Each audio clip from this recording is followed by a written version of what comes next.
김민재 선수가 나폴리 입단 후에 뭐 최악의 경기를 하지 않았나 싶습니다. 챔피언스리그 8강전에서도 만날 예정인 AC 밀란과 홈 경기에서 4대 0으로 완패를 당했는데요. 이 패배로 4월 내에 세리에 A 조기 우승 가능성이 조금 어려워진 것뿐 아니라 조금 여러 의미에서 나폴리의 역사를 보더라도 좀 최악의 패배가 아닌가 싶어요.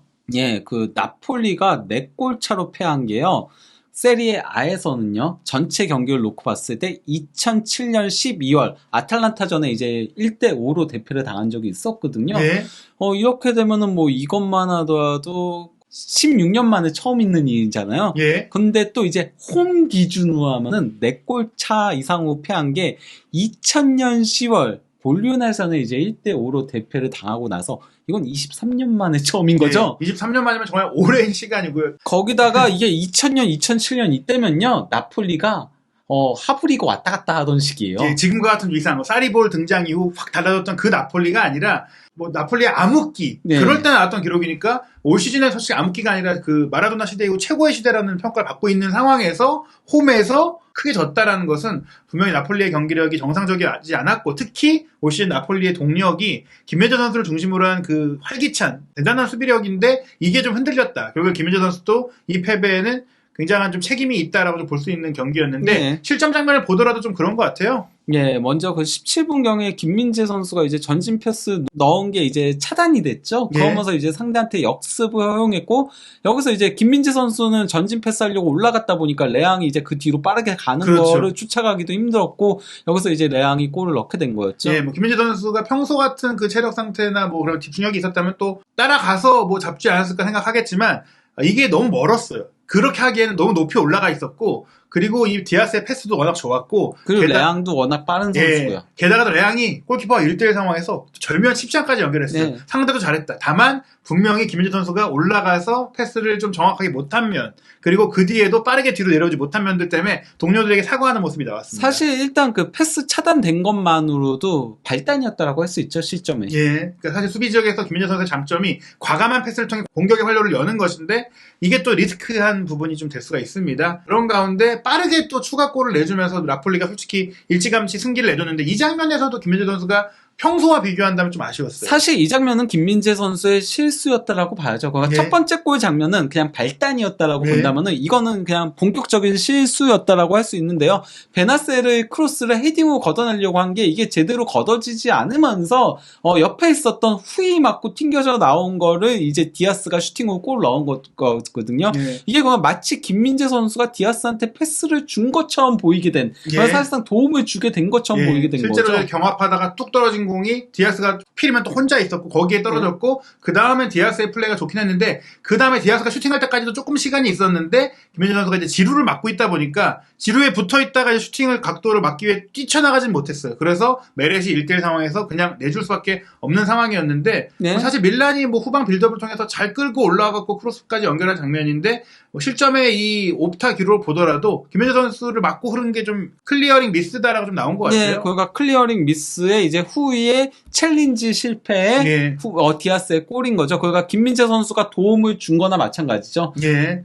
그런 가운데 이제 59분 후반전에 또 한 골이 나왔는데, 이때는 아무래도 나폴리가 홈에서 2대0으로 끌려가다 보니까 라인을 굉장히 올리고 총공세를 펼치는 와중에 뒷공간을 털렸는데, 토날리의 플레이가 대단하더라고요. 예, 그 토날리가 잘 돌아서면서 이제 패스를 찔러줬고, 이걸 이제 레앙이 받아가지고, 레앙이 또 이제 특유의 빠른 스피드 쭉 치고 가가지고, 그것도 각도가 좀 없는 곳이었는데, 예, 골을 넣었습니다. 네, 사실 제가 개인적으로 세리아 경기를 많이 안 보다 보니까 지난 시즌에 레앙이 MVP 받았을 때 월드컵도 보고 최근 몇 경기를 봤을 때는 그 정도 급인가 싶었지만, 이 경기를 보니까 레앙이 어떤 능력을 갖고 있는지를 좀 확인한 것 같아요. 전 그리고 레앙이 확실히 그런 게 있는 것 같아요. 좀 최근에 재계약 이슈들이 있으면서 예. 멘탈적으로 많이 흔들렸잖아요. 근데 비교적 가장 최근에는 다니엘레 롱고 기자라던가 대부분의 기자들이 5년 재계약을 맺을 거라는 보도들이 나오고 있어요. 그러면서 조금 정신적으로 안정이 된 게 아닌가 싶은 생각이 들었습니다. 예, 이 장면에서 김민재 선수 같은 경우에는 지루에게 또 패스, 컷백이 올 수 있기 때문에 지루에게 잘 붙어 있었고 지루를 끝까지 제어하고 있었기 네. 때문에 이 실점 장면에서 김민재 선수의 개인적인 문제는 없었습니다. 네, 다만 그렇죠. 이제 나머지 선수들까지도 흔들렸다. 네. 이번 경기는 김민재 선수만 혼자 못해서 본인의 문제로 팀이 무너졌다기보단 나폴리 선수들이 전반적으로 부진했다고 봐야 될 것 같은데 이 4골의 실점 중에 이 마지막 골이 조금 가장 아쉽지 않았나 싶습니다. 네, 그건 뭐 살레마키어스가 이제 빠르게 치고 들어왔을 때 김민재 선수가 원래 그 경로를 차단하려고 움직이고 있었는데 여기서 살레마키어스가 방향 전환 드리블을 하니까 그냥 제껴졌어요. 좀 네. 충격이었어요. 네, 그냥 한 번에 제껴졌고 네. 그 뒤로 무기력하게 돌아섰는데 사실 살레마키어스가 침착하게 골을 넣은 것도 있지만 살레마키어스가 꽤 먼 거리에서 치고 들어올 때 충분히 제어할 수 있는 타이밍이 여러 번 있었는데 아무도 못 막았어요. 사실 그 김민재 선수라면은 이렇게 치고 왔을 때 이미 붙어주는 게 그렇죠. 유형이거든요. 근데 네. 기다리고 있었던 것도 그런데 또 김민재 선수가 이렇게 쉽게 벗겨지는 것도 진짜 최소 나폴리에서는 한 번도 본 적이 없습니다. 예, 지금 이 또 그래픽을 보더라도 김민재 선수의 챌린지 실패다. 그러면서 이제 살레마키어스의 드리블 돌파 골로 나오는 거죠. 예, 그러다 보니까 이제 4대 0이 되면 솔직히 말하면 따라잡을 가능성이 없다고 봐야 되니까 네. 물론 이제 그 전에도 로테이션을 좀 많이 썼어요. 경기를 반전시키기 위해서 스파레티 감독이 뭐 로사노, 엘마스, 은도베르를 뭐 동시에 투입하기도 했었는데 네. 결국에는 이제 좀 쉽지 않다. 그래서 81분의 마지막 교체 카드로 김민재 선수를 빼고 제주스를 넣은 것은 뭐 이건 조금 김민재 선수를 쉬게 하는 좀 의미가 있겠죠. 그 스팔레티 감독도 한국에서 있었던 일을 모르는 건 아니거든요. 그렇죠, 알고 있겠죠. 예, 그거 알고는 있는데 그래도 김민재가 워낙 핵심 선수고 상대도 밀란이다 보니까 제가 그래서 이 경기 선발로 나온다는 얘기 들었다라고 얘기했잖아요. 예. 이미 그 김민재 선수 관련한 영상 찍을 때 예. 밀란전 선발로 나옵니다. 제가 예. 이랬었잖아요. 그래서 선발로 내보낸 거지만 결국 이제 빼게 된 거죠. 그거 아니까 스팔레티 감독도 이건 도저히 안 되겠다 하면서 예. 뺀 거죠. 그 뭐 큰 의미도 없는 시간이기 때문에 그렇죠, 또 예. 표정도 굉장히 안 좋았어요. 교체될 때도 좀 무기력한 모습들을 보였는데 그렇다고 해서 뭐 이 경기 내내 뭐 김민재 선수가 안 좋았던 거냐? 평소에 좋았던 장면들도 좀 몇 개 보여줬는데 특히 21분 같은 경우 선제골만 내줬을 때 조금 의욕을 보이면서 전진 수비 그러니까 측면에서 헤더 패스를 떨궈줄 때 디아스가 봤는데 꽤 먼 거리에서 네. 엄청난 속도로 딱 달려가서 끊어내면서 근데 여기서 평소에 김민재 선수였다면 끌고 올라가서도 유효한 패스를 연결해 주는데 여기서 조금 패스가 부정확하게 가면서 예. 다시 밀란에게 소유권을 내주는 상황이 나왔었고요. 예. 이번 경기 자체가 계속 패스 성공률이 예. 안 좋았죠. 그리고 이제 후반전 같은 경우 이제 좀 추격의 불씨를 살리기 위해 말씀드린 그 세 번째 골을 내주기 전까지는 나폴리가 그래도 공격 흐름을 만들었거든요. 예. 김민재 선수가 뭐 사실 저희가 풀백 역할까지 한다라고 말씀드렸는데 후위와 2대1 패스 주고받을 때 진짜 질풍처럼 또 한번 치고 들어가서 네. 크로스 패스를 시도한 것 같긴 한데 그래도 골대 안으로 쏠렸어요. 근데 이번에는 킥이 좀 셌기 때문에 매냥이 간신히 막는 크로슛, 슈터링 이런 게 나왔었거든요. 예, 그렇죠. 나폴리가 보통 좋은 경기하고 이기고 있을 때 이런 장면들도 저희가 막 대단하다 말씀드리는데 오늘 경기 같은 경우에는 또 실점을 너무 많이 했다 보니까 이런 장면들이 있었어도 조금 부각되기가 쉽지 않았다. 네. 결과적으로는 이제 통계 기록 기반으로 봤을 때 평점도 좀 안 좋았다. 시즌 평균으로 봤을 때도 기록적으로 많이 안 좋았죠. 예, 그러니까 이번 경기에서 일단 뭐 김민재 선수가 클리어링을 2회를 기록했는데요. 시즌 평균을 보면은 3.8회거든요. 그러니까 뭐 절반이 떨어진 거라고 할 수 있고요. 가로채기만 그나마 뭐 시즌 평균이랑 이번 경기랑 비슷하다라고 할 수 있고 예. 또 이제 드리블 돌파 허용을 한 번 했고 또 이제 태클이 단 하나도 없잖아요. 네.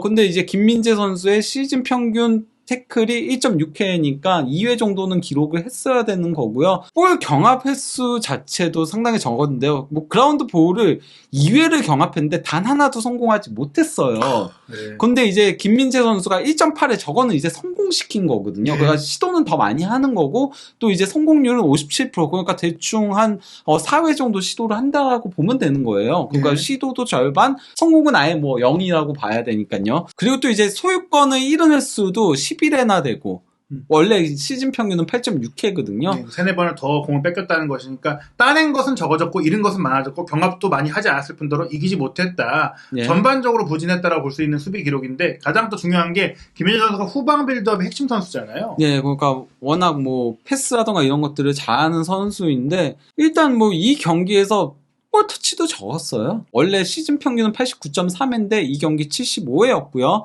또 이제 원래 김민재 선수의 패스 성공률이 90%인데 이 경기는 84%. 이거는 원래 김민재 선수가 공격 진영으로의 패스 성공률이 84%거든요. 예. 예, 그거밖에 되지 않았다는 얘기인 거에다가 또 충격적인 게 김민재 선수의 롱패스 성공률이 57%예요. 시즌 평균은. 근데 예. 이 경기 17%였습니다. 극도로 떨어졌다. 모든 면에서 안 좋았다. 이게 그것도 이번 시즌 평균이 이 경기를 포함한 거거든요. 예. 이 경기를 통해서 차라리 더 내려왔다는 거죠. 사실 전체적인. 이제 평균 기록을 이 경기 전으로 봤을 때는 솔직히 보면은 평균 기록은 더 높을 수도 있었다. 네. 이 경기가 많은 그 평균치를 깎아먹었다라고 할 수 있는 부분인데 또 하나 좀 아쉬운 게 이번 경기에 너무 안 좋은 평점을 갖다 보니까 시즌 전체 평균 평점까지도 내려갈 수밖에 없는 그런 상황인 것 같아요. 네, 그 소파스코어에서는 김민재 선수한테 평점 5.8점을 줬는데 이는 뭐 양팀 출전 선수들 다 합쳐서 유일하게 5점대인 거죠. 예, 색깔로도 확실히 드러나고 물론 동료 수비수인 라흐마니도 6.1점, 후이도 6.3점, 메레도 6.2점으로 수비 라인 전체가 나폴리가 뭐 많은 실점을 하는데 문제를 보였지만 그 중에서도 김민재 선수가 이거는 사실 이제 김민재가에 대한 기대치가 높아서 낮은 게 아니라 그냥 기록 자체로 네. 좀 안 좋았다라는 이건 거예요. 통계 기반이니까 그러니까 사람이 그런 하는 게 주관적인 게 들어가지 않거든요. 예. 그리고 또 이제 후스코드 평점 역시도 5.6점으로 최저 평점입니다. 라흐마니가 5.7점, 시메오네와 폴리타노까지 4명이 이제 5점대인데 김민재 선수가 그 중에서도 가장 낮다라고 할 수 있는 거고요. 또 이제 품목 평점에서도 5.3점으로 라흐마니와 함께 이제 공동 최저 평점입니다. 결국에는 뭐 공통적으로 5점대를 받을 수밖에 없는 경기를 김민재 선수가 했다라는 것인데 그렇다면 이제 기자들이 주관적으로 매겼던 이탈리아 언론 평점이 어떤지 살펴봐야겠는데요. 이탈리아판 유로스포츠의 평점에서도 많은 선수들에게 질타를 했지만 역시 수비 라인 김민재, 라흐마니 이 두 명의 센터백에게 최저 평점인 4점을 줬는데 김민재 선수에 대한 평가가 조금 충격적이에요. 이런 평가를 지금 나폴리 입단으로 처음 들은 것 같은데 재앙이었다. 그러면서 이제 어떤 게 재앙이었냐? 레앙에게 골을 내줄 때 위치 선정이 좋지 않았다. 이건 아마도 이제 첫 번째 골 때 너무 네. 높이 올라가 있었기 때문에 커버를 못한 것이고 디아스의 골 과정에서 헤더 걷어내기가 부정확했다. 그렇죠. 네. 확실하게 위험 지역으로 빼내던지 했어야 네. 되는데 침투에 있는 공격수 앞쪽으로 공이 떨어졌으니까요. 그리고 살레마키어스의 돌파를 쉽게 허용했다. 맞아요. 그냥 제껴졌어요. 예, 그 변명할 수 없는 그 평가가 나온 겁니다. 예. 그리고 이제 이탈리아의 스카이 스포츠에서도 4.5점, 이 점수도 전체 선수들 중에서 최저 평점입니다. 예. 네. 만약에 이 90미니 평점을 보면은 이런 경우에는 거의 1점 아니면 0점 이렇게 줄걸요? 그 0점은 좀, 그래도 2점? 예, 2점 정도. 예. 2, 3점. 어쨌건 거기는 약간 예. 좀 극단적으로 그렇죠. 주잖아요. 90미니. 예, 찾아보지 않았습니다. 있을 수도 있는데 예. 이탈리아판이 뭐 굳이 보진 않았고요. 그리고 이제 투토 메르카토 여기서도 최근에 평점을 좀 매기면서 또 시즌 평점까지 내고 있는데 그래도 여기는 이제 오히려 미들진이 안 좋았다. 예. 지엘스키, 로보트카, 안기사가 4.5점이고 근데 수비 라인 중에서는 그래도 김민재 선수가 최저 평점이에요. 뭐 근데 수비진도 후이 제외하고 근데 저는 이거 좀 동의하지 못하겠는 게 예. 후이도 이 경기에 못지않게 안 좋았거든요. 예. 차라리 디로렌초한테 5.5점을 줬으면은 네. 그걸 라흐마니, 김민재, 후이 다 예. 물론 뭐 레앙이 또 돌파를 많이 하고 그랬으니까 디로렌초도 평점을 낮게 받을 수밖에 없지만은 후이가 5.5점은 저는 좀 동의할 수는 없습니다. 예. 어떻게 평가했는지 보면은 다른 많은 경기들처럼 수비의 보루 역할을 하지 못했다. 다른 경기들은 김민재가 후방 보루로서의 역할을 해왔는데 네. 이번 경기는 그렇지 못했다는 건 이제 평소에 김민재와 비교해서 평가를 좀 내린 것이고 네. 그 디아스에게 두 번째 골을 내줄 때 여기서는 이제 헤더 걷어내기가 아니라 그 이후에 그 메렛과 마주할 때 좀 그 앞을 커버할 수 있지 않았겠느냐. 분명히 사실 김민재 선수가 달려들 수도 있었어요. 물론 그렇게 될 경우 뭐 디아스가 비게 되는 지루에게 패스할 수도 있었겠지만 어찌 됐거나 그 장면에서는 김민재 선수가 좀 책임이 있다라는 네. 지적이 나왔고 이제 팔이 안으로 굽을 수 있는 나폴리 지역 매체 여기서는 사실 좋은 활약하면 더 좋게 평점 주고 뭐 이런 경향들이 있었는데 네. 안 좋았을 때에 대해서 냉정하게 평가를 했네요. 칼치오 나폴리 24에서는 이제 김민재 선수한테 평점 4.5점을 주면서 피지컬을 활용해 수비하고자 했다. 디아스의 골을 내줄 때 공을 잘 걷어내지 못했고 살레마키어스를 막을 때 너무 물렀다. 예. 뭐 이거 다 두 번째 골과 네 번째 골 장면을 얘기하는 거죠. 네, 그리고 또 다른 칼치오 나폴리 1926에서는 최하 평점인 4점을 주면서 김민재답지 않은 경기였다. 피지컬 대결에서 패배했고 실수도 많았다. 네. 맞습니다. 네. 저도 이번 경기는 김민재 선수가 가장 안 좋았다라고 생각해요. 그러니까 나폴리 전체 선수들 중에서도 제가 뭐 아까 후이라던가 라흐마니 얘기도 했지만은 그 둘보다 더 안 좋은 게 김민재 선수였어요. 왜냐면은 3골에 결국은 관여를 한 거잖아요. 그렇죠. 4골 중에 3골에 관여를 했으면은 아무리 뭐 다른 장면들이 있다고 하더라도 이 경기는 김민재 선수가 가장 못한 경기이긴 해요. 네, 왜냐면 개별적으로 봤을 때 후이가 뚫렸던 장면, 뭐 네. 도레론츠가 문제가 됐던 장면, 라흐마니 문제 다 있지만 김민재 선수는 이제 뭐 대부분의 상황에 관여했다. 물론 김민재 선수가 그만큼 여러 군데를 가면서 커버해준 선수긴 하지만 어찌됐건 이번 경기는 분명히 김민재답지 않았고 근데 이게 좀 중요한 것은 김민재의 기량이 뭐 안 좋다, 김민재가 좋지 않은 선수라는 게 아니라 평소보다 오늘 좀 많이 뭐 컨디션이라든지 많은 면에서 떨어졌다라는 것을 드러내는 것을 우리 모두가 좀 알지 않습니까? 예, 아무래도 그 A매치 기간에 있었던 이슈들도 있고 또 이제 장거리 비행 왔다 갔다 한 것도 그렇죠. 있고 안 그래도 지금 빡빡한 일정을 소화하고 있는 가운데 예, 그런 것들도 있다 보니까 김민재 선수 본인이 얘기했잖아요. 신체적으로도 힘들고 멘탈적으로도 힘들다라고 얘기했는데 그게 결국은 영향을 끼친 게 아닌가. 김민재도 사람이다라는 걸 보여준 대표적인 경기가 아닌가 싶습니다. 저희가 이제 김민재 선수의 상황에 대한 영상들을 좀 대표팀과 연결해서도 많이 좀 소개를 드렸는데 그러면서 이제 나폴리 일정을 보면서 이런 얘기 했잖아요. 오히려 챔피언스리그 경기가 중요한데 그 전에 한 번쯤 나폴리가 지는 게 나을 수도 있다. 근데 뭐 말씀하신 대로 뭐 이렇게까지 질 줄 몰랐지만 예. 이제 졌기 때문에 좀 그래도 각성하고 좀 돌아보고 좀 리프레시할 수 있는 또 계기가 되지 않았을까 싶어요. 저는 근데 그 전에 앞서서 스팔레티 감독이 좀 로테이션을 돌렸으면 좋겠어요. 저희가 항상 보면은 이제 폴리타노 로사노 자리 예. 그리고 또 이제 후이 올리베라 자리 예. 이 딱 두 자리 제외하면은 항상 베스트 11이 고정이잖아요. 예. 그러다 보니까 확실히 이번 경기에서 선수들이 지친 게 눈에 보였어요.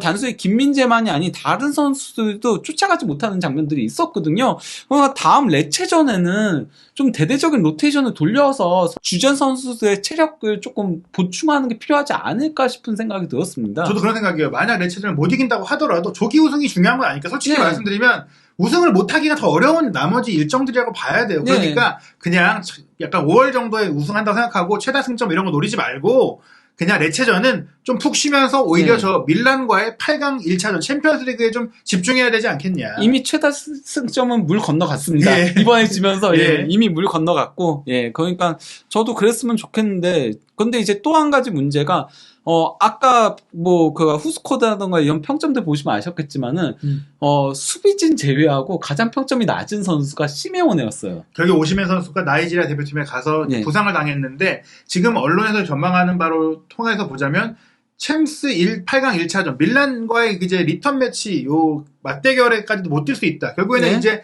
나폴리 입장에서는 오시멘이 없는 상태에서 밀란이 좀 올라올 수 있게 했던 이번 경기의 문제들도 드러났는데 그게 네. 또 한 번 반복될 수 있고 그리고 수비라는 게 수비만 하는 게 아니거든요. 그러니까요. 그러니까 최선의 수비는 공격이란 말이 있잖아요. 그러니까 오시멘 같은 공격 무기가 있으면은 밀란이 그렇게 막 올라오지 못해요. 그렇죠. 저지가 자연스럽게 되거든요. 라인을 내릴 수밖에 없다 보니까 오시멘의 그런 돌파를 고려해가지고 근데 이 경기 오시멘 없다 보니까 시메오네 오늘 안 좋네 이러면서 그냥 전체적으로 다 올라와 버린 거예요.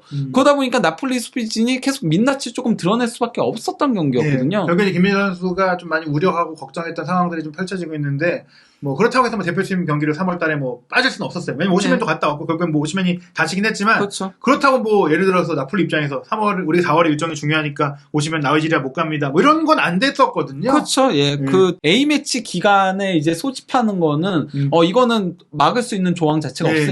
의무잖아요. 예. 뽑으면. 오히려 못 뽑게 되면 그 다른 사유로 안 가게 되면 소속팀 경기도 못 뛰게 이제 그렇죠. 하거든요. 정말 부상이 이제 예. 아니었다면 예. 그렇기 때문에 이제 나폴리가 이런 많은 어려움 속에서 밀란과의 경기를 치러야 되고 저희가 챔피언스리그 8강, 4강 대진표 나왔을 때 조금 설레발이긴 하지만 근데 이게 외국 언론에서 그랬어요. 나폴리가 결승도까지 갈 수 있지 않겠느냐라고 했지만 이제 밀란을 상대로 크게 졌기 때문에 분명히 네. 이제 좀 우려점이나 좀 트라우마나 정신적인 부분까지 좀 힘들게 되지 않았느냐. 그렇죠. 거기다가 이제 밀란 같은 경우는 이 경기 앞두고 4-2-3-1을 쓸 거라는 얘기들이 많이 나왔었는데 그걸 그대로 들고 나왔고 또 이제 나폴리전에 그게 제대로 통했죠. 예. 그러면서 스팔레티 감독은 경기 끝나고 이 경기에 대해서 변명을 안 하더라고요. 네. 밀란이 더 잘했다. 밀란이 모든 면에서 우리에 앞섰고 모든 경합에서 우리가 밀렸다라고 하면서 다음 밀란전에 대해서 좀 자성을 촉구하는 뭐 그런 네. 얘기를 했거든요. 거기다가 밀란이 더 이제 이거는 스팔레티 감독도 조금 조심해야 될 부분이라고 생각하는데요.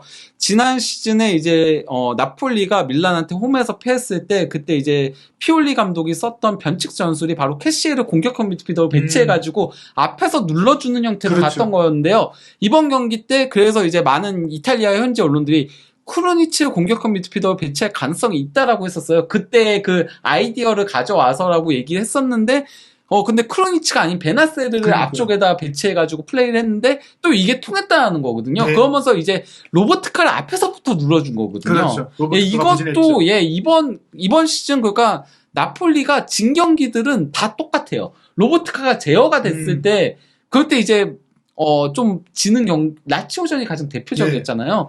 예, 그래서 이 부분에 대한 조금 전술적인 보완도 조금 고민해야 되지 않을까 싶습니다. 심지어 베나세르 같은 경우에 그 디아스의 골 과정에서의 크로스 패스, 김민재 선수가 잘 처리하지 못했던 크로스까지 공급을 했기 때문에 이 경기는 피올리 감독의 승리이자 밀란의 완승이다라고 할 수 있겠는데요. 다만 이제 전 이게 그나마 불행 중 다행인 게 밀란과의 앞으로 챔피언스리그 경기를 앞두고 당했다. 만약에 챔피언스리그에서 이렇게 한번 졌으면 솔직히 그 다음 경기까지도 영향을 미치게 되는데 그렇죠. 이건 좀 여기서 끝이다. 네, 어떤 의미에서는 가장 그래도 나폴리에게 있어서 중요도가 떨어지는 경기에서 한번 맞았다. 그렇죠. 그리고 그러면 거기에 대한 대비를 할 수 있다. 이게 그 챔피언스리그 8강전을 앞두고 좋은 보약이 되기를 기대를 해봐야 되겠죠. 네, 특히 김민재 선수도 이제 레체발 경기를 만약에 쉰다면 또 어느 정도 회복할 수 있는 시간을 가질 수 있을 것 같으니까 뭐 이번 경기 또 교체해줬거든요. 스파레트 감독이 어떻게 또 레체전을 운영할지 또 지켜보고요. 또 챔피언스리그 8강전 김민재 선수가 이제 어떤 활약을 펼치게 될지도 한준 TV에서 확인하시기 바랍니다.